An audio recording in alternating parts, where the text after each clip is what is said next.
Life on Earth is a living hell, no doubt, for many in the pits. From war to third world slavery, famine and disease, to worldwide microwaving and the killing of the bees. The destruction of our genome and the damage of our brains. Since when was microwaving or life on Earth not deemed insane? The problems we face in these days, in their millions, yet people are running around like they're minions.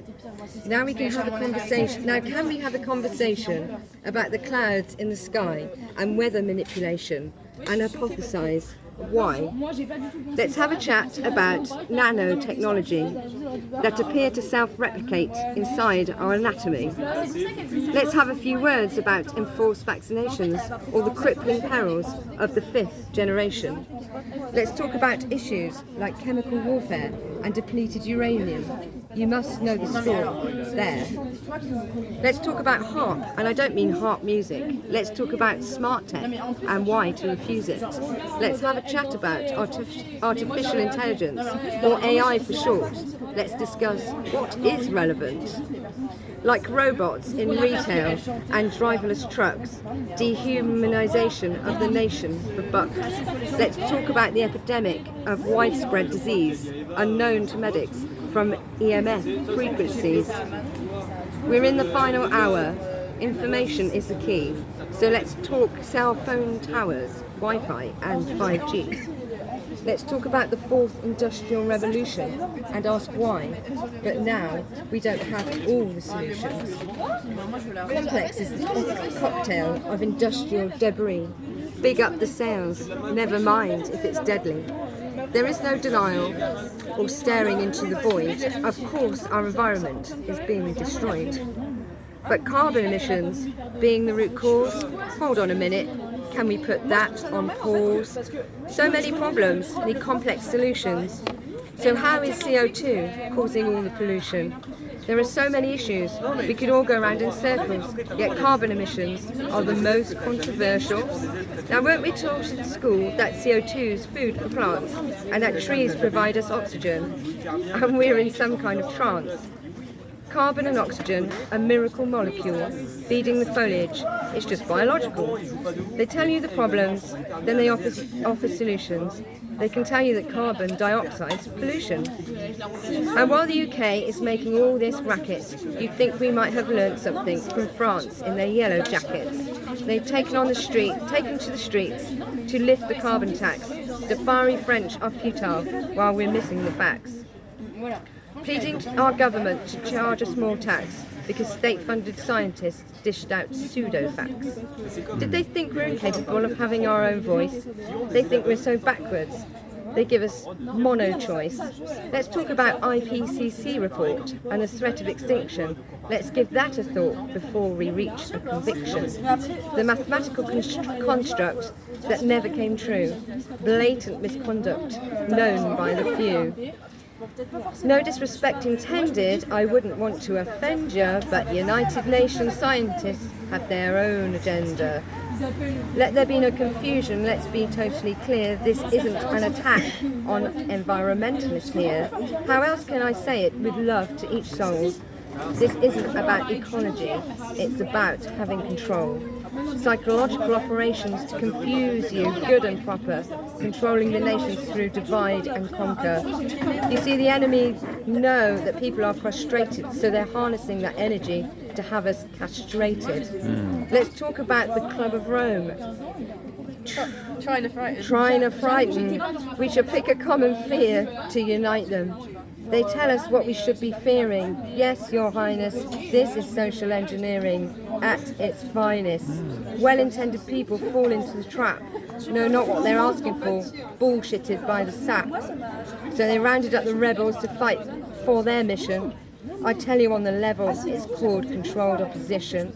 Get the people to fight for a lost cause, so then the real crime comes to fight. They have clipped all our claws. Police records on all the troublemakers, meanwhile they just slaughtered nature.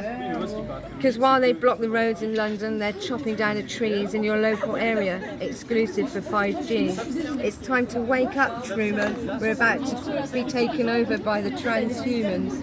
Meanwhile, transhumanism, in other words robots, Forgive them because they know not.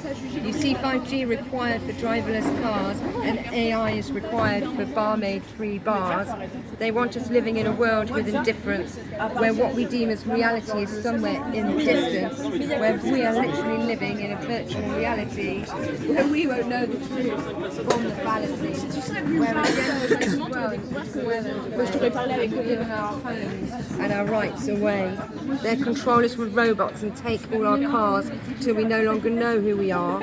Technology presented to us is glorified, but if we continue down this road, our babies will be genetically modified.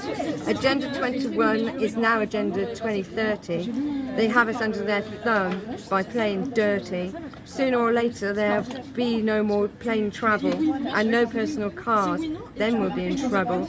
They want us herded up in smart city pens where they roam around freely in their Mercedes-Benz. 90% of basic jobs will be gone with increased EMFs. Do you see something wrong? People will be dropping down dead from cancer and a good dose of chemo will be their answer. It's rapidly looking like 1984. George Orwell, News Score. I didn't hear free energy get a mention, but I guess that's the intention. Let's talk about atmosphere, electricity, the Tartarian Empire and hidden human history. Let's talk about cars fueled by water, or else, quite shortly, we'll be heading for slaughter. We can live in a world that is peaceful and green, but what they have planned for us is simply obscene. They want us all under surveillance, just like China, living in smart cities with a lost inner fire. They want us on their level with the devil, cold and primitive. So remember, in every moment and in our work, to take initiative. If we are to have anything more than an inkling, then we must use our discernment and critical thinking. We weren't put on God's earth just to follow orders, to question everything and hurdle every border. We built their empire. Now they no longer need us, yet we have the skills and the answers between us. It's time to rebel against the rebellion. You can pick your own causes and the myths must dispel again. It's about time we took matters into our own hands. Divided we fall and united we stand, and fight for our lives in this technocratic hell, to do everything that a robot can't do and do it well. In the age of the cyberborgs, in all of its bleakness, we must share our gifts and our very uniqueness. A rebel with a real ball stands alone and goes inside, armed with intuition, third eye opened wide. And to fight what is coming, we must see the insanity, face all our fears, and then find our humanity. Well done. That was right, Well done. Sorry if I Great poem, Lisa. There's a poem by Lisa, Very good. read by Lucy. Really good. He's here with John. They've come all the way from 250 k's away. Yeah. A good day in Marseille and a good day for your first bit of street activism. Yeah, it's great. Thanks for everything. And thanks for watching. This is Bordeaux. Good night. Perfect. Perfect.